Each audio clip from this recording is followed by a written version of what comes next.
Ce sont des soldats français, des militaires d'active qui viennent d'adresser une lettre ouverte au président Macron, une lettre de soutien envers des généraux à la retraite qui avaient adressé, il y a de cela quelques semaines, une autre lettre ouverte, toujours au président, où ils exprimaient leur inquiétude quant au devenir de la nation française. Ces généraux à la retraite ont été menacés de sanctions.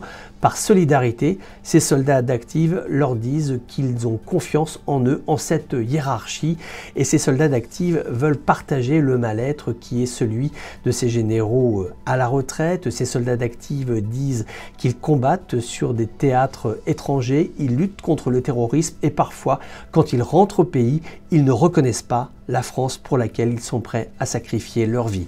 Également, des éléments d'amertume sont présents dans cette lettre concernant le déroulé de l'opération Sentinelle qui consiste à protéger les Français sur les lieux publics ainsi qu'à protéger les édifices nationaux. On leur demande à ces soldats d'actifs de mourir les armes à la main pour protéger leurs concitoyens, pour protéger les grands édifices de l'État français.